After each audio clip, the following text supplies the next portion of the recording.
नाज़रीन कराम आदाब।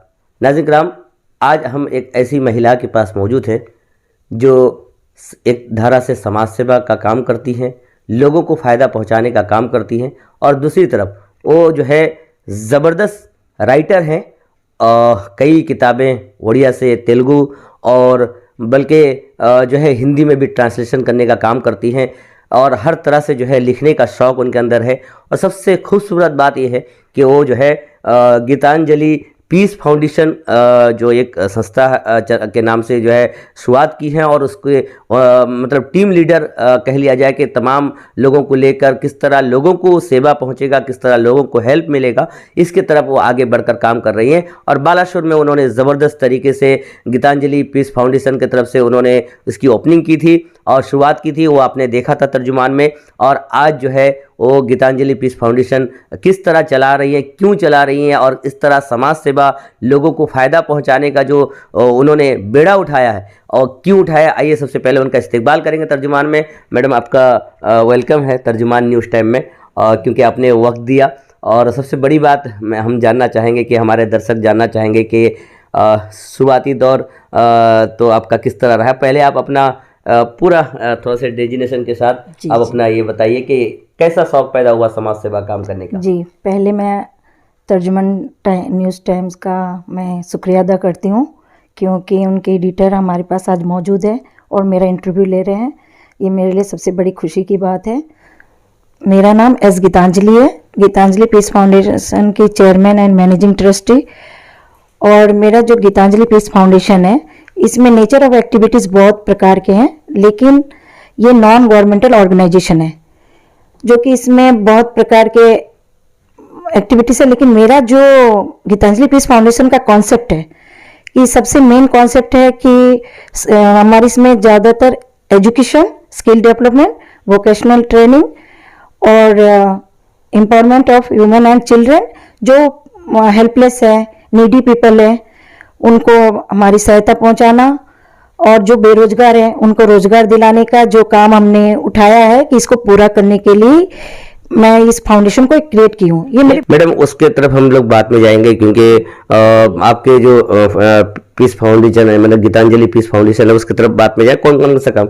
लेकिन हम ये जानने की कोशिश करेंगे और हमारे दर्शक भी जानने की कोशिश करेंगे कि आपकी जो शुरुआती पढ़ाई तालीम, आपकी पैदाइश कहाँ हुई, सबसे पहले ये बताइए। आपके माता पिता के बारे में बताइए और आपने शुरुआती पढ़ाई कहाँ से स्टार्ट की और फिर हायर एजुकेशन कहाँ से आपने ये किया। और उसके बाद में सबसे बड़ी बात है कि आपकी तरफ जो समाजी काम करना यानी सोशल काम करने का जो जज्बा, वो कैसे आया? क्या आपके पिता माता से आया फिर या कैसे आया? नहीं, मैंने पढ़ाई की। पहले पैदाइश कहाँ हुई आपकी? मेरी पैदाइश कोलकाता, पश्चिम बंगाल में हुई है, जो हावड़ा में हुई है। मेरी पढ़ाई लिखाई भी वहीं कोलकाता में हुई है और कॉलेज भी की पढ़ाई भी मैंने वहीं से की है, जो कंप्लीट करके फिर उसके बाद शादी तो हो गई। लेकिन मेरी बचपन से बहुत इच्छा थी कि जैसे बेसहारा लोगों को देखना, किसी हैंडीकैप्ड को देखना, तो देखने से मेरे दिल में दर्द सा होने लगता था कि मैं सोचती थी कि ऐसे लोगों को भगवान इतना इतना माजूर बना देता है कि लोग अपने आप को मतलब कैपेबल नहीं कर पाते हैं। तो मुझे लगा कि ऐसे लोगों के लिए सेवा करना, जो बूढ़े लोग हैं उनका हेल्प करना, ये मेरे मन में शुरू से ही थी। मुझे राजनीति में भी इंटरेस्ट थी, लेकिन राजनीति से ज़्यादा नीडी पीपल को, जो जरूरतमंद को मुझे सहायता करने का एक मन में था। हमेशा मैं सोचती थी, जब भी देखती थी लोगों को, तो मुझे लगता था कि भगवान ने ऐसा सबको क्यों बनाया, क्यों हमने उन लोगों को इस तरह किया। लेकिन बाद में धीरे धीरे जब मैं बड़ी हुई, मुझे कुछ ज्ञान आया, तो मुझे पता चला कि सब कर्मों का फल होता है। हम जैसा कर्म करते हैं वैसे पाते हैं, लेकिन फिर भी कर्म के अनुसार भी कुछ रिलेशन होता है कि हम किस तरह उनकी सहायता कर सके। ये मन में था कि मैं बचपन से कुछ करूं। लेकिन जब बड़ी हुई तब भी मुझे कुछ हेल्प नहीं मिला। मेरे माता पिता बहुत अच्छे थे, लेकिन माता पिता के थ्रू से मुझे नहीं मिला।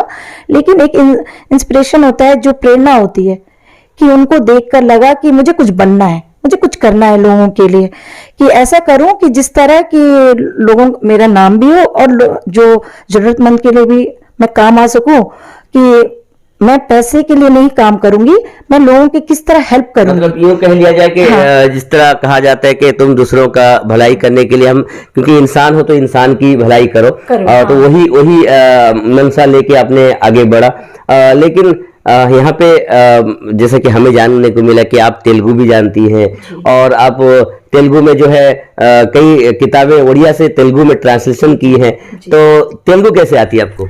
जी, मेरा मदर टंग तेलुगु है। मैं एक्चुअली तेलुगु हूँ, लेकिन मुझे 6 भाषा आती है, हिंदी, उड़िया, तेलुगु, बंगाली और आपका माने भोजपुरी। मुझे ये भाषा इंग्लिश तो कॉमन ही होता है, ये आती है। 6 भाषा मुझे आती है। तो मुझे बचपन से ही था कि हिंदी मुझे कुछ करना है, लिखना है। हमेशा लिखती थी, किताबें फाड़ के फेंक देती थी, फिर सोचती थी पेज को नष्ट हो जा रहा है, मैं कैसे किताब बनाऊं। तो मुझे कोई प्लेटफॉर्म नहीं मिला। जब मेरी शादी हो गई तो मैंने सोचा कि मेरी लाइफ एकदम स्पॉइल हो चुकी है, लेकिन नहीं। फिर शादी के बाद भी मैंने सोचा, जब बच्चे हो गए, बच्चे बड़े हो गए, तब मैंने सोचा नहीं, मुझे कुछ करना है। मेरा जीवन किस लिए आया हुआ है? क्योंकि मुझे ये प्रेरणा मिल रही थी बचपन से कि मुझे कुछ करना है। मेरा ये जो जीवन मिला है उसे वेस्ट नहीं करना है, समय का सदुपयोग करके लोगों को हेल्प करना है और मुझे कुछ लिख के कुछ बनना है, कुछ अपना नाम कमाना है। जैसे कि मैंने इंदिरा गांधी को देखा, अब्दुल कलाम को देखा और मदर टेरेसा को देखा।